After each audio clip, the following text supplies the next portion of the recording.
wartime operation. সবচেয়ে সুরক্ষিত কারাগার, নিরাপত্তা সর্বোচ্চ স্তর।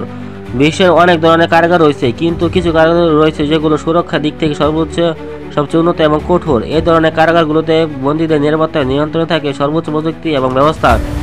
একটি উদাহরণ হতে পারে অ্যাটাস অ্যাট শুন কারাগার, যা আমেরিকা অবস্থিত এবং একে পৃথিবীর সবচেয়ে সুরক্ষিত কারাগার হিসাবে গণ্য করা হয়। এই কারাগারে বন্দীদের পালানোর কোনো সুযোগ নেই। সারা কারাগার জুড়ে রয়েছে সিসিটিভি ক্যামেরা, অত্যাধুনিক সেন্সর এবং কঠোর নিরাপত্তা প্রোটোকল, যা প্রতিটি বন্দীদের চরম পর্যায়ে পর্যবেক্ষণ করে। অন্যদিকে প্রিসিডিও নামক একটি কারাগার ব্রাজিলে রয়েছে, যেখানে শুধুমাত্র বিশেষ নিরাপত্তা প্রোটোকল অনুসরণ করে বন্দীরা রাখা হয়।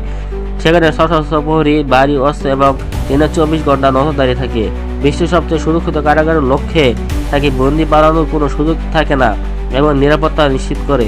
তবে সেগুলোর কার্যকারিতা, নির্মাণ ও নিয়ন্ত্রণ ব্যবস্থাগুলি এত শক্তিশালী যে এই কারাগারগুলো সারা বিশ্বে বিশেষ গুরুত্ব পায়।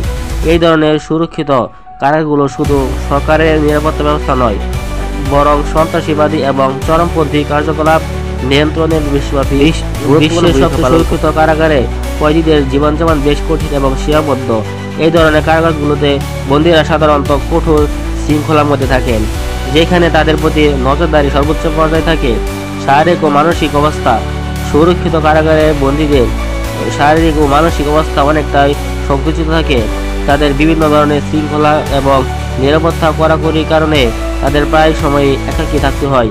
অনেক ক্ষেত্রে তাদের নির্দিষ্ট সময়ের পর পর একে অপরের সঙ্গে যোগাযোগের সুযোগ থাকে না, ফলে মানসিক চাপের সৃষ্টি হয় এবং একাকিত্বের কারণে কিছু বন্দী মানসিকভাবে প্রভাবিত হতে পারে।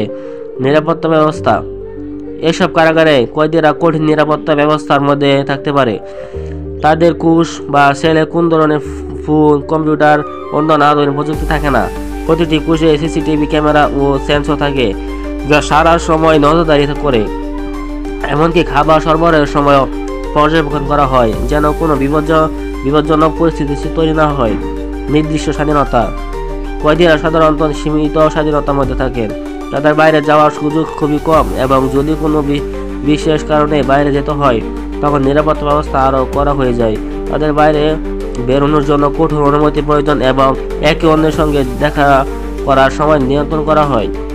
আবাসন ও সুবিধা। এই কারাগারে কয়েদিরা এক ধরনের সেলুলার সিস্টেম থাকেন, যেখানে একক বা একাধিক বন্দী থাকেন। যদিও শারীরিক সুবিধা সীমিত, তবে বন্দীর স্বাস্থ্য ও নিরাপত্তার কথা মাথায় রেখে কিছু সুবিধা দেওয়া হয়, যেমন সীমিত শারীরিক কসরত করার জন্য ছোট জায়গা, মেডিকেল সহায়তা ইত্যাদি। মনস্তাত্ত্বিক চাপ।